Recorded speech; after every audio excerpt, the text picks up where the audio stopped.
Hello and welcome to Strategy Battle Gamers, the GBHL YouTube channel. You're here with your host GBHL Jamie, and it's this week's edition of Speak, Friend and Question. There's no James this time, so I apologise in advance. There won't be any, muscle related, exercise related stuff. I'm just not that guy. I'm doing this late at night, and I'm fully expecting members of my family to walk in and interrupt. I'm moving house next week, hopefully. After the event in Scotland, so I'm just stalling as I'm trying to find last week's video. So that'll be exciting.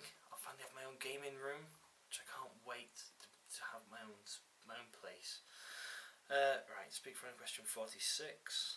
Last week was pause the video.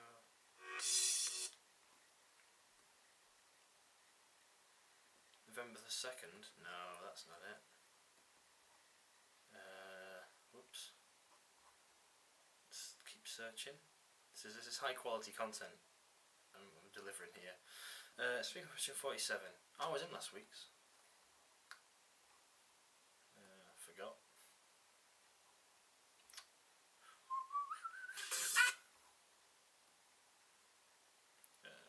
Right. Newest first.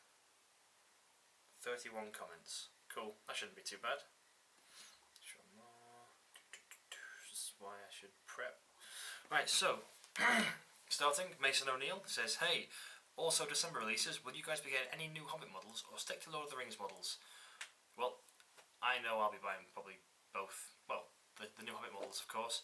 I've got most of the Lord of the Rings ones I want, so I'll be picking up the Hobbit ones, the ones I've not got. Tom Turtle says, I apologise for my absence in a loop of late, but it's my GCSE year and I have a lot on my plate at the moment. Since there is a lot of talk about Vikings on the channel, I thought I'd mention that my surname, Turtle, is of Nordic origin. I think it means turtle. Apparently it derives from Thor, Thortle, Tortle, Turtle. The link may seem a bit tenuous, but it is true, or at least somewhere on the sliding scale of truth. Yeah, sliding scales. Fantastic. I think it means turtle. P.S. Who makes the miniatures for Saga? After watching James's introductory video, I am keen to pick up some Welsh or Normans. Where can I get hold of them? Just to put it out there, I'm totally behind you guys trying out new systems. I think it could potentially expose a whole new audience to the channel. That's part of the reason why we're doing it. And you can pick up the models from a wide range of places, really, like Wargames Foundry, good, Gripping Beast. Saga seem to do their own, I think. You can get loads. There's loads of historical miniatures out there. Just type it into Google, and you'll find some that fit the theme. Next up is Jeremy Smith. He says, "Speak, loot placeholder." Just kidding, guys. That's because he failed to do it last week. Friend, I didn't get a chance to ask my question last week. Sorry. I was going to ask how much money have you two invested into the hobby, and when to stop collecting after collecting all the faction or an army. Please discuss if you like. Well, there's not much to discuss, it's just me, and I'm notorious to keep these videos nice and short. How much money? I honestly don't know. A lot is the answer to there. When will I stop collecting? I also don't know the answer to that. Probably when it stopped being produced and I've got no more money to spend on miniatures that I don't already own. And his question is, what I really want to know is about prepping for my first tournament. I was planning on attending Adepticon in Chicago, March 2015, and entering the March to Mount Doom Madness. It's a 750 point match with a 20 model limit. I really want to be competitive. Do you think evil or good forces lend themselves to this goal better? I'm thinking about 2 warbands, heavy with heroes and elites, or a fellowship for 740 points. Besides getting everything painted and touched up in practice games, any advice? As for me being labelled mean, I'm just being honest. Didn't the quality of GBHL videos improve? Of course they did. Mission accomplished. No dislikes since then. P.S. Silverback's are vegetarians. You might survive if you don't provoke it. I doubt it. The Silverback's going to see you as a threat to its alpha status and just rip you to pieces, regardless of the fact it's a vegetarian. As for 740 points with a 20 model limit, I think evil probably lend themselves a little bit better to this, in the fact that they can get trolls and the like, much more easier than good can get eagles and whatnot. However, your good force with sort of Aragorn on horse Glorfindel on horse, Gandalf the Grey on horse. Who else gets thrown into that mix? The twins. They can sort of get to about 750 points, and it is a pretty tasty force. Thanks for the question there, Jeremy. Next up, Ian Marley. Did someone say banter? Yeah. Yeah, they did. Saga looks cool. How much are the rules and troops for this, and where do you get them from? Answered that earlier. There's many places to buy the models from. The rules, I think, are £25 for the core rules, and that gets you Vikings, Anglo-Danish, Welsh, and another faction. I don't know. And are there more than one named leader for each different faction? Yeah, I think there are 2 for each faction in the core rules book, and then they've got expansions for different places. He says, you'd like to consider starting this once you get your first pack rep of it, and I can get others involved. Thanks. Well, I hope you do get involved, and we can get a game next time you're down in Stockport. Next up, Kieran Flynn says, I may have left the north, but hopefully I'll never be a stranger to you two. I hope not either. I hope we get you back up for the campaign. He says, James's Rohan campaign that he's had in the works for the past, year. He says, besides my Uruks won't rest until they've clashed with James at least once more, and hope they win again. My question for you guys this week is about battle companies. With the help of Murtal and others, we're about to launch into a London-based battle companies league, and are currently trying to hone the battle companies rules across the board so that they're fun, fair, and balanced. Is there anything from your battle company experiences that you would feel benefit from a change, or is there perhaps something you would like to see added to the battle companies game? Great vids as always, guys, and we'll see you soon at Stirling. That was a bit of a tongue twister. Yeah, see you soon at Stirling. And for me, it would just be sorting out the promotions of things. Like, specifically the one that we noticed was the Dwarf Warrior to a Dwarf Ranger. The promotion or the advancement feels more like a demotion. He's gone from defense 6 down to defense 5. Not great in a game where your defense really does make a difference. The bow's dropped from strength 3 to strength 2, but it has the increased range. But I don't think it's worth it. I'd prefer to keep the strength 3 bow, especially in a game where you can be playing against where the kills really matter, and you're probably going to start close enough anyway. So potentially just in a few factions sorting out their promotions, and maybe making the promotions to get the big stuff just a little bit easier. Next up, we have a real life Hobbit. He says, hey guys, as you know from my last question, I am back in the hobby as a result of your channel, so thank you. Well, you're welcome. I'm glad you've come back into the fold because of us. My question this week is, what would you suggest as a good starting force? I like the look of the Escape from Goblin Town set. What do you think? Yeah, we've answered this a few times. It's really what you like the look of and what you want to play with. If we suggest, take Rohan, then you might not enjoy their playstyle, and you might not enjoy the game. And you're not going to enjoy painting them if you like, I don't know, goblins. It's really up to you, Hobbit person.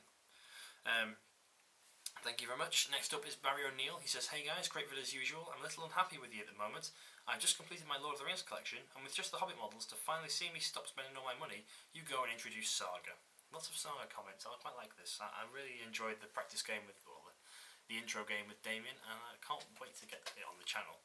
He says, looks really good, but kinda hoping it plays terribly so you won't hook me in. No, it plays very nicely and very smoothly. He says, not sure if you can answer this or not, but looking at the armies, I was taken, shockingly enough, by the Irish. However, the battle boards are in an expansion which is out of stock. Irish aren't, are they? Oh, the Welsh. The Welsh are in the main rules book.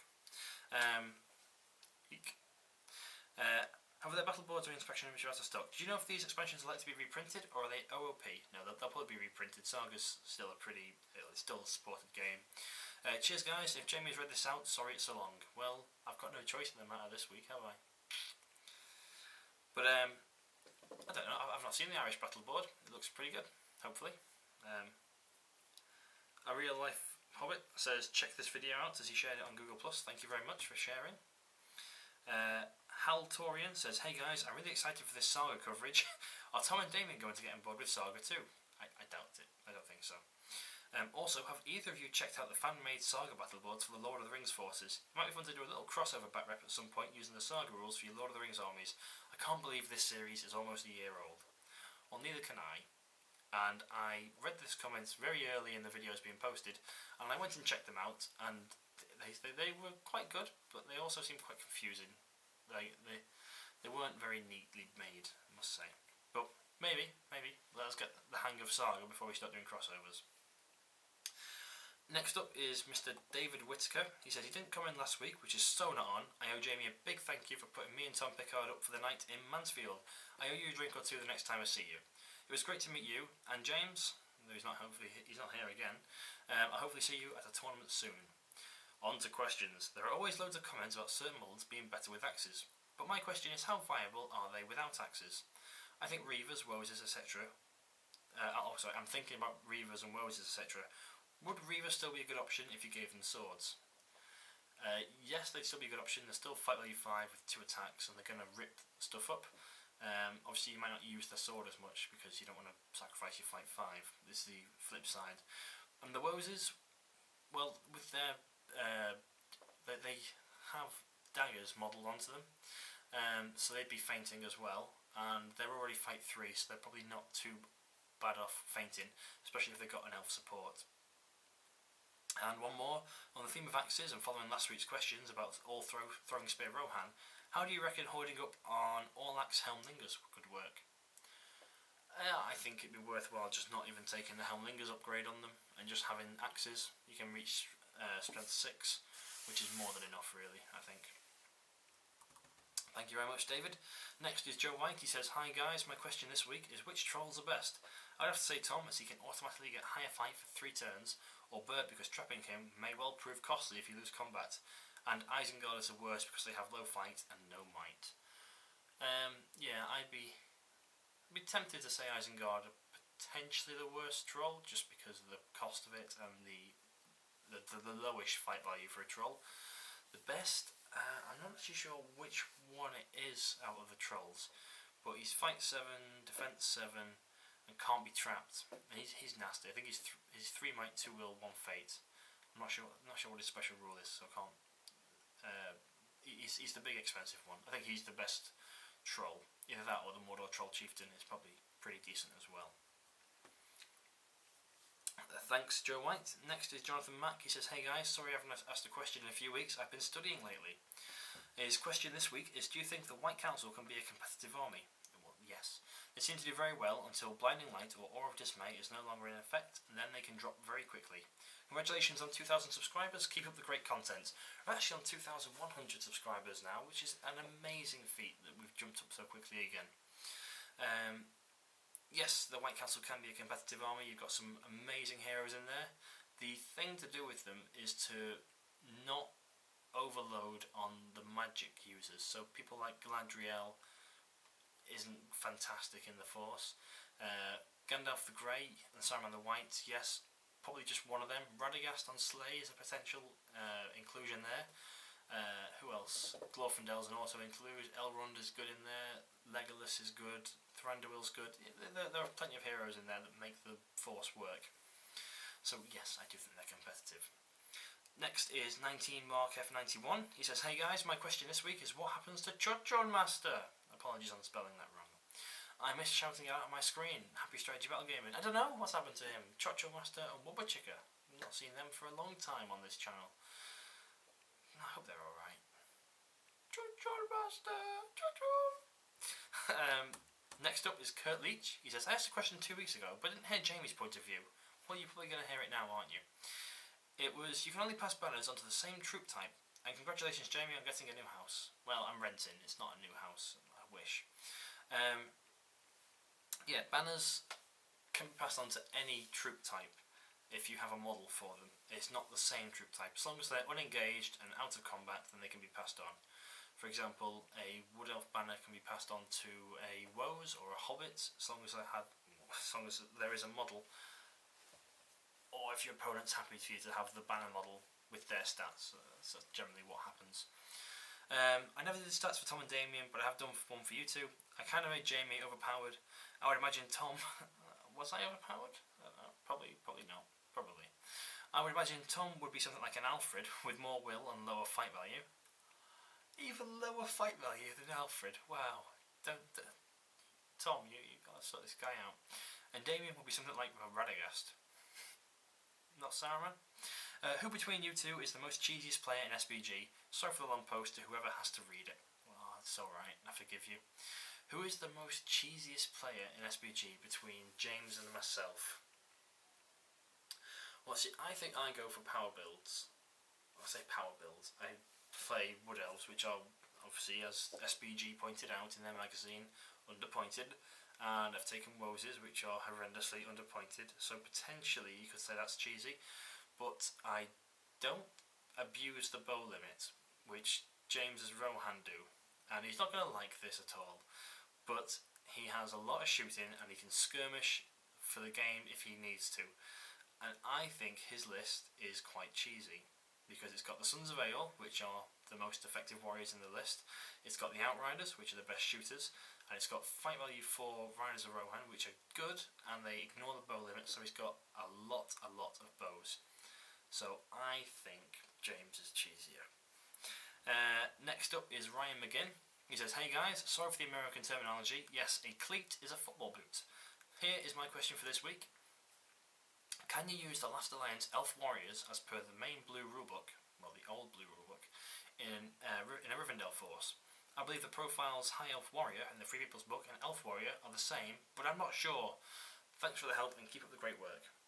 They are the same, however the heavy armour is automatically paid for in the new Free People's Book. You can't not take heavy armour. Next is Peter Sanson. He says, "Thanks for the great shows. I like Jamie and his Roses. I don't like his Garn, but that's for another time." Well, do one. He says, "Question for this week is not SPG related. I am following a game called Imperial Assault. It's a Star Wars box game that contains a narrative campaign and a skirmish mode. Since you are Star Wars fans, since James is a Star Wars fan, is this game something you would consider trying? Do you know about this game? Have fun." I do not know about the game. I like Star Wars X-Wing because I think the game's really nice and it plays really well, but I'm not a huge Star Wars fan. I was when I was younger, but it just doesn't entice me. Next up is Dave Egan. He says, "Questions for this week. Can Grimhammer's piercing strike without having to go two-handed?" I don't know. Sorry. Cheers on giving me training tips, James. You can always give them to me at Stirling. I'm flying out to Scotland early on Friday morning, so I'll be there. So there'll be time then. See you then. Happy strategy battle gaming. By the way, on which animal would you rather fight? Question. A detail I should have said is that the fight starts in their natural habitat, so you'd have to get out of the water first before you have a chance against the croc. The question should really be rephrased as, which top predator would you rather be killed by? I'd rather be killed by a tiger because they will kill you by snapping your spinal cord, crushing your windpipe, and slicing open your jugular vein. It will be over quickly. Well, isn't that just morbid? Thanks, Dave. Next is Derp Life. This was marked as spam. I don't know why. He says, "Hey there, simple question this week. Apologies if it's been asked before and I haven't looked up. And I haven't been keeping up with the hobby for a while, but I'm getting back into it. Doing a Mirkwood Warband. What models would you love to see printed?" Oh, so like new profiles. For me, it will be a Legolas with Orcrist, and hopefully soon the armoured Thranduil from the Hobbit. Cheers, guys. Yeah, I'd like to see Thranduil with an elk. And Legolas does not need Orcrist, he's good enough already. Also, Dane would be cool to see, like a more ferocious Dane. 4 attacks? Nah. Next up we got George Harold. He says, "Do you think a Battle Companies tournament could work?" Yes, I do. "Do you have any other ideas for narrative, thematic approach for a tournament?" Well, I'm going to spill the beans. I have penciled in a Battle Companies tournament at the end of February, 1st of March, for just 20 places, and details will be up about that soon, but that's the little teaser there. That's going to be in Stockport. That's inspired by my enjoyment of Battle Companies and by the guys down south doing their own league.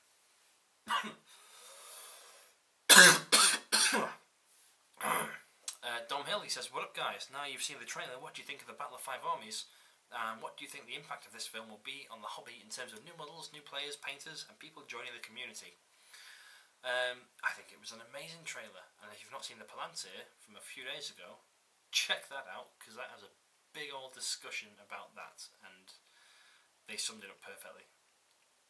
So, summed it up. They went on about it perfectly.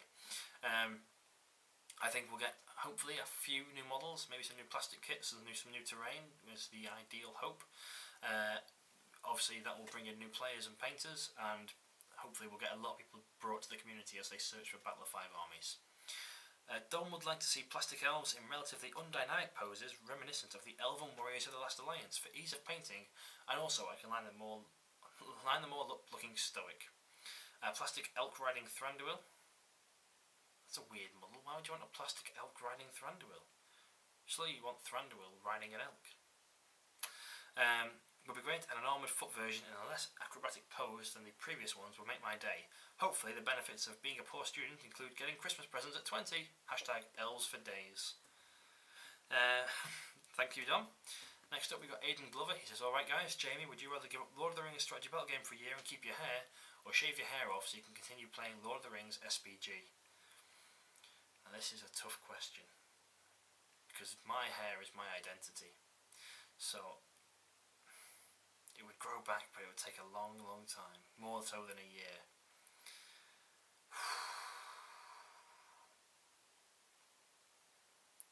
Consider this. If you chose SPG, you'd be bald in all the future videos. Thanks guys, and keep up the good work. I couldn't be bald. I'd have to give up Lord of the Rings SPG for a year. I can play some other games, it'd be fine. To be fair, back when I was at university, I only went to 2 tournaments a year, and that got me through. That was fine. I could do it. I'd have to keep my hair. I couldn't get rid of it. It's too damn sexy. Ryan Hobbit Hinch says, hey guys, hope you're well. Simple question for you today. For competitive play, what list is better and why? Army of Thor or Durin's Folk? Maybe an alliance between them both. Keep the great vids from Ryan. Well, if you watch Damien and my tournament reviews for not Dreamlight Gaming, god that's old, Slayer Gaming in Mansfield, the tournament was actually won by an alliance of Army of Thor and Durin's Folk, including Thorin with the Oaken Shield, Balin with Durin's Axe, and Floy Stonehand, Stonebeard, Stoneface. It won the tournament, so yes, it is competitive. What does better and why? Well, Durin's Folk has more versatility in their troop choices, but Army of Thor has Dwalin and Thorin, who are great for their points cost. Next up is the Heresy of Bacon Lad. He says, hi guys, thanks for answering my question last week. I'm 100% completely brand new to this hobby, so sometimes I don't fully understand the terminology used on the channel.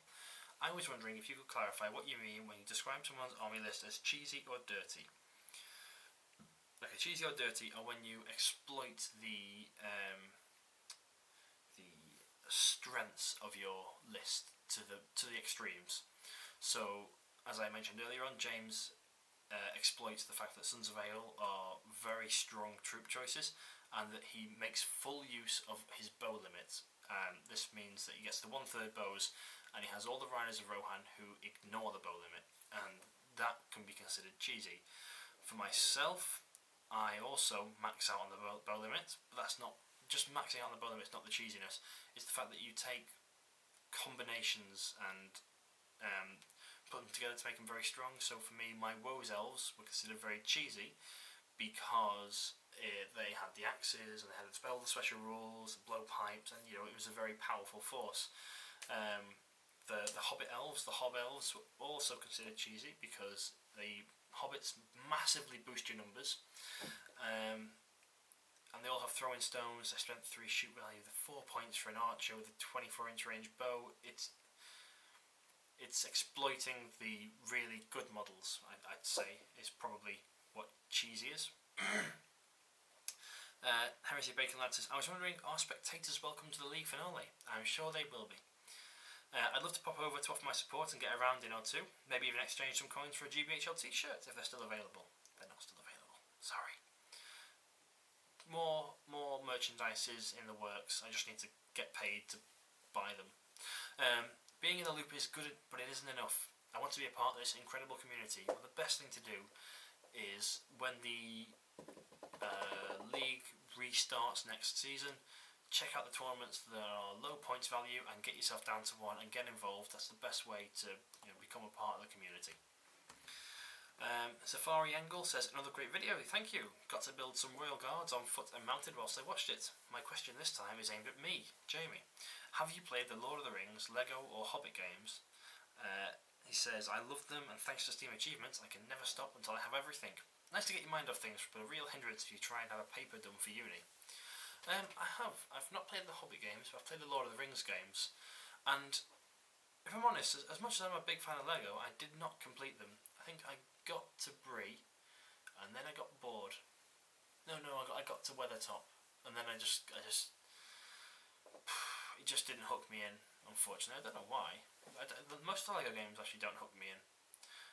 Probably because it's a very similar style of gameplay for the entire game, and obviously it's aimed at kids, which isn't a bad thing, but it's not challenging enough for me. Next up we've got Front Room Gamers. They say, brilliant video as always guys, I'm really looking forward to the 2015 league. Hopefully a few of us will be travelling to all the tournaments we can with better travel arrangements this time. Have you guys got any advice for a wannabe contender? My main forces will probably be Isengard, 5 for 5 to Throne of Skulls ago, just saying, with no Ferals or Berserkers. Nice one. And good all hero who really aren't in form at the moment. Cheers from Matthew. If you want to be a contender, just turn up to as many as you can, and you will, by odds, just do well at some of them. For myself, I have won 2, placed reasonably well at Throne of Skulls, and then I've always been sort of 4th in the rest of them, and I've been knocked down into 4th place, understandably. So it's all on Scotland for me. If you want to be a contender, just learn the game and learn your army well. Use the same army a lot, and you will win games with it, because you'll know the strengths and weaknesses of your force and how to avoid the weaknesses. Next up is Larry Miller. He says, James, how confident are you feeling about playing for Evil for the first time at a tournament? I don't think he is confident. He's going to plummet. Also, just wondering if you've received the somewhat wordy email I sent you about the league final. Don't know. Sorry, Larry. No problem if you've not had a chance to reply yet. Just wanted to make sure I got through alright. No idea. Send him again and again, and then maybe he'll eventually get back to you. Hi guys, Dr. Dan says, hi guys, loving the channel, becoming an avid watcher. Battle Companies was epic. Currently an Urukai vs Dwarf campaign going well, inspired by yours. Well, thank you very much, and I hope it goes well for you. The first question on Speak Friend and Question. Apologies if these have been covered in previous episodes. I'm working backwards. Firstly, thrown weapons. Say you have an Urukai warrior has charged into combat with a warrior of Rohan. If a rider of Rohan then moves in to help, would the rider be able to use a throwing spear or not? I previously assumed not, as it was a good warrior in combat, and that's correct. Good will not risk hitting their own model in combat. Secondly, do you guys use Grimbold? If so, what do you think? If so, do you think he is underpowered compared to the Dunland captains he's supposedly meant to be related to? I've been toying with the idea of giving him strength 5 in order to address the balance. Thoughts? Well, I don't think he is underpowered by comparison to them. Yes, he's the same points, but he was the first of his kind that allowed you to change the strength of your troops. I think that's the changeover there. Unfortunately, if you're fighting Rohan against Dunland, you don't need the Helmlinger's increase because they're defense 5 anyway. But yeah, I don't think he's underpointed at all. He's quite fairly pointed. It's just that Dunland captains are actually quite good. Next up is Scott Johnson. He says, hi guys, sorry I missed the deadline last week. Glad to hear Jamie's enjoying his newfound celebrity status. Ah, thanks. My question is, if you could spend a day anywhere in Middle-earth, where would you choose? Keep up the good work. Cheers. The Shire. It's got to be the Shire. Just chilling out, speaking to all the hobbits. It'd be so cool. And you get such good food as well. And then you could travel to Bree, go to the Green Dragon Inn. Oh, it'd just be so good. The Prancing Pony. It'd be such a good day. Next up, it's who else but Haldir. He says, I haven't seen this video yet, but I figured I should ask a question while I still can. Are you guys planning on a Battle of 5 Armies week like you did last year for Desolation of Smaug? Smaug, God. If so, are there any hints / content spoilers we might get? Yes, we will do it. No, I don't know what we're doing. Also, what scenarios are you expecting / excited to see in the hopefully new sourcebook coming out? Or the death of Smaug would be a nice one. I don't know, I've not seen the film, I can't comment. Because it's going to be based on the film, not the book, and PJ is probably going to change a few bits and bobs in the book. So we'll have to wait and see. Next is Mr. Camille Demansky. He says, "Hi guys, today's question is for James. Tough. Can you tell me how difficult is Tough Mudder race?" Very, I guess. Camille is planning to attend a few of these races next year. Let's make GBHL team for the next race. Tough Mudder, that would be fun. You never walk alone. No, let's not. And finally, it's Jay Donahue. He says, "Hey guys, time for some GBHL Saga profiles. GBHL Emma is the Warlord. GBHL James, the Warrior. Everyone else is the Levy." I don't know what to think about this. I think you're wrong. I think you need to get off my channel and leave. I'm joking. Yeah, no, I disagree. And that is the end of Speak Friendly Question week 48. I am sorry that it's only half an hour short. I hope you got some painting done during this time, and again, sorry that it's just me and not James. There's no banter this week between us. It's just my monotone voice for the entire half an hour. So be sure to comment, like, share and subscribe. Follow us on Facebook and Twitter. Support your Hobbit hobby, and happy strategy battle gaming, guys. I did it!